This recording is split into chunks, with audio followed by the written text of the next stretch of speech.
Welcome to OTT Junction Super Singer Season 10. So love hits round Saturday எபிசோடுடைய full review தான் பார்க்க போகிறோம். So இந்த வாரம் நிச்சயமாக 2 அல்லது 3 எலிமினேஷன் உண்டுன்னு சொல்லிட்டாங்க. முதல் பாட்டை வந்து பத்மஜாவும் சூப்பர் சிங்கர் சீசன் 2ஐ தேர்ந்த அஜீஷ், இவர் பாடகர் மட்டுமல்ல ஒரு இசையமைப்பாளராகவும் இருக்கார். ஸோ இவங்க 2 பேரும் சேர்ந்து தூள் படத்துலேருந்து ஆசை ஆசை இப்பொழுது பேராசை அந்த பாட்டு பாடுறாங்க.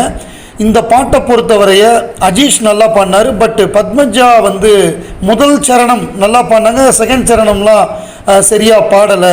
அப்புறம் ஒவ்வொரு சங்கதி அதெல்லாம் வந்து சரியாக வரல அப்படின்னு சொல்லி சுஜாதா மேடம் சொன்னாங்க. இது ஒரு சிம்பிள் சாங்கு, இந்த மாதிரி விஷயங்கள் தான் அதுக்கு வந்து மெருகேற்றக்கூடிய விஷயங்கள். எக்ஸ்ப்ரெஷன்லாம் நல்லா இருந்தது, பட் இந்த விஷயங்கள்லாம் பார்த்துக்குங்க, இன்னும் பெட்டராக பாடுங்க அப்படின்னு சொன்னாங்க. இவங்களுக்கு கோல்டன் ஷவர் கிடைக்கல.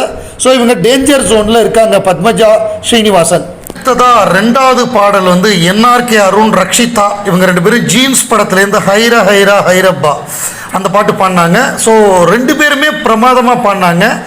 அதாவது நம்ம என்ஆர்கே அருண் வந்து ஆல்மோஸ்ட் டேஞ்சர் ஜோனில் எலிமினேட் ஆக வேண்டிய ஆள், அப்போ தப்பிச்சார், அந்த வாரம் தப்பிச்சார். அது தப்பிச்சதுக்கப்புறம் கண்டினியூஸாக 2 கோல்டன் ஷவர் பிரமாதமாக இன்றைக்கும் சாட்டர்டே எபிசோட்லேயும் கோல்டன் ஷவர் வாங்கிட்டார்.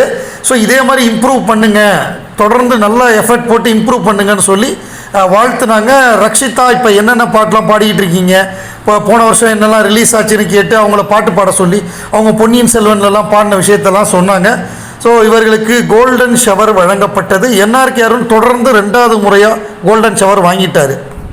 அடுத்ததாக புதுக்கோட்டை காளிதாசன், இவர் வந்து கடைக்குட்டி சிங்கத்திலேருந்து அடி வெள்ளக்கார வேலாயி அப்படிங்கிற பாட்டு பாடினார், அந்தோணிதாசன் பாடின பாட்டு. ஸோ இவர் என்னென்னா தொடர்ச்சியாக ஒரே மாதிரியான பாடலே பாடிக்கிட்டு இருக்காரு, ஒரே ஸ்டைலு, ஒரே மாதிரியான பாட்டு. அந்த மக்கள் இசை கலைஞர்கள் அப்படின்னு சொல்லுவாங்க, நாட்டுப்புற பாடகர்கள் அப்படிங்கிறப்ப அந்த ஒரே மாதிரியான பாட்டாகவே இருக்குது, அதில் வெரைட்டி இல்லை. ஸோ இந்த மாதிரி ஒரே மாதிரி பாடுறது வந்து எவ்வளவு தூரம் இவரை கூட்டிகிட்டு போகணும்னு தெரியலை. ஏன்னா வெர்சட்டைலாக இருக்கணும், எல்லா விதமான பாடல்களும் பாடினா தான் இந்த மாதிரி காம்படிஷனில் தாக்கு பிடிக்க முடியும். அதை ஒரே ஸ்டைலில் வந்து நிகழ்ச்சியில் பாடுறது ஓகே, ஒவ்வொன்றுக்கும் ஒவ்வொரு ஆளில் இருப்பாங்க, அவங்க பாடுவாங்க, இவர் எதில் பெஸ்ட்டாக இருக்காரோ அதை பண்ணுவார். ஸோ அப்படி இருக்கிறப்ப அது பிரச்சனை இல்லை. பட் ஒரு இசை போட்டி, ஒரு ரியாலிட்டி சிங்கிங் காம்படிஷன் வர்றப்ப அதில் எல்லா ரவுண்ட்ஸும் இருக்கும். ஸோ அதில் எல்லா விதமான பாடலும் பாடணும். இதில் இந்த முறை இவருக்கு வந்து கோல்டன் ஷவர் கிடைக்கல, இன்னும் பெட்டராக பாடியிருக்கலாம் அப்படின்னு தான் சொன்னாங்க. பார்ப்போம் இவர் எவ்வளோ தூரம் போகிறாருன்னு பார்ப்போம். இப்போ டேஞ்சர் ஜோனில் இருக்கார். அடுத்ததாக வைஷ்ணவி, அவங்க வந்து கபாலி படத்துலேருந்து மாய நதி பாட்டு பாடினாங்க, ரொம்ப பிரமாதமாக பாடினாங்க.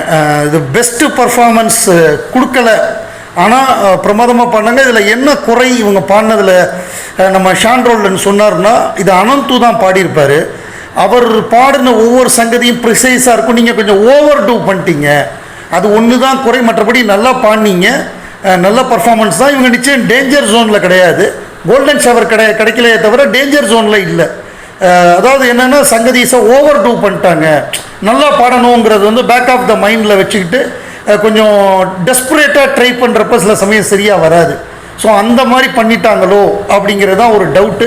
அதை தான் ஷான்ரோல்டன் சொல்கிறாரு, ப்ரிசைஸாக இருக்கணும் சங்கதியெல்லாம், நீங்கள் வந்து கொஞ்சம் அதிகப்படியாக ட்ரை பண்ணிட்டீங்க, ஓவர் டூ அப்படிங்கிற வார்த்தையை பயன்படுத்திட்டாரு. ஸோ கோல்டன் ஷவர் இந்த முறை வைஷ்ணவிக்கு கிடைக்கல. அடுத்ததாக சத்யபிரகாஷ் ஸ்ரீநிதி ஸ்ரீபிரகாஷ். சத்யபிரகாஷ் சூப்பர் சிங்கர்லேருந்து வந்தவர், இன்றைக்கி பெரிய சிங்கராக பட்டையை கிளப்பிக்கிட்டு இருக்காரு. ஸோ அவரும் ஸ்ரீநிதியும் சேர்ந்து தெனாலி படத்துலேருந்து உலகநாயகன் கமல்ஹாசன் அவர்கள் நடித்த தெனாலி, அதில் வந்து ஜன்னல் காற்றாகி வா அந்த பாட்டு ஏஆர் ரஹ்மானுடைய இசை. ஸோ அதில் வந்து 5 பாடல்களும் 5 பாடலாசிரியர்கள் எழுதியிருப்பாங்க. ஸோ இந்த படத்தில் ஒரே ஆளுக்கே கொடுக்கல, ஃபுல்லாக வாலி, ஃபுல்லாக வைரமுத்து அப்படின்னு கொடுத்துக்கிட்டு இருந்ததை மாற்றி இந்த படத்தில் 5 வெவ்வேறு பாடகர்களுக்கு, வெவ்வேறு பாடலாசிரியருக்கு கொடுத்தாங்க. அதுதான் இந்த படத்தோட சிறப்பு. நீங்கள் டைட்டில் பார்த்தீங்கன்னா தெரியும், தாமரை, பா விஜய், அந்த மாதிரி 5 பேர் எழுதியிருப்பாங்க. 5 பாட்டுமே பிரமாதமாக இருக்கும். ஸோ இதை பொறுத்தவரையே 2 பேருமே மேஜிக்கலாக பாடியிருக்காங்க. ஷான்ரோல்டன் சொல்லிட்டார், நான் மார்க்கெல்லாம் போடவே இல்லை, நான் உங்களோட பர்ஃபார்மன்ஸை என்ஜாய் பண்ணிகிட்டு இருந்தேன், அந்த லெவலுக்கு 2 பேரும் பாடிட்டீங்க அப்படின்னு பாராட்டினார். அதுக்கப்புறம் நம்ம அனுராதா ஸ்ரீராம் என்ன சொன்னாங்கன்னா, உங்களோட டைனமிக்ஸ் கண்ட்ரோல், அது வந்து ஒரு மியூசிக் காம்படிஷனுங்கிறப்ப நமக்கு டென்ஷன் இருக்கும், நர்வஸ்னஸாக ஃபீல் பண்ணுவோம், பட் நீங்கள் அதை கண்ட்ரோல் பண்ணி பிரமாதமாக பாடுறீங்க ஸ்ரீநிதி, ஒவ்வொரு முறையும் யூ ஆர் டூ குட் அப்படின்ட்டாங்க. அப்புறம் மனோ சார் என்ன பண்ணார்னா, நம்ம லவ்வர் படத்தோடைய ப்ரமோஷனுக்காக ஆக்டர் மணிகண்டன், ஜேபி மணிகண்டன் அவர் வந்திருந்தார். அவர்கிட்ட வந்து இதை கமல் சார் பேசினா எப்படி இருக்கும்னு சொல்லி அவர் கமல் சார் மாதிரி பேசினார். நல்லா இருந்தது. அதை அவங்கள பாராட்டி பேசுகிற மாதிரி சூப்பராக இருந்தது. ஸோ இவங்களுக்கு கோல்டன் ஷவர் வழங்கப்பட்டது. சாட்டர்டே எபிசோடுடைய கடைசி 2 பாடல்கள். ஸோ கடைசி பாட்டுக்கு முந்தின பாட்டு லின்சி பாடினாங்க. லின்சியும் அபிலாஷ் சூப்பர் சிங்கர் அவங்க வந்து மலரே மௌனமா அந்த பாட்டு பாடினாங்க. 2 பேருமே நல்லா பாடினாங்க. பட் என்னென்னா இன்னும் கொஞ்சம் டைனமிக்ஸ் எல்லாம் ரொம்ப கவனமாக பாடணும், இன்னும் கொஞ்சம் சாஃப்டாக பாடணும். நீங்கள் இப்போ ஓரளவு நல்ல சிங்கராக வந்துட்டீங்க, நாங்கள் பெட்டர் தன் த பெஸ்ட்டாக தான் எதிர்பார்ப்போம், இன்னும் பெட்டராக பாடுங்கன்னு சொல்லி நம்முடைய மனோ அவர்கள் லின்சிக்கு வந்து சொன்னார். ஸோ லின்சி இனிமேல் நான் பெட்டராக பாடுறேன் அப்படின்னு சொன்னாங்க. பட் அவங்களுக்கு கோல்டன் ஷவர் கிடைக்கல. அப்புறம் கடைசியாக விக்னேஷ் வந்து காற்றே என் வாசல் வந்து அந்த மெதுவாக அந்த பாட்டு பாடினார் ரிதம் படத்துலேருந்து.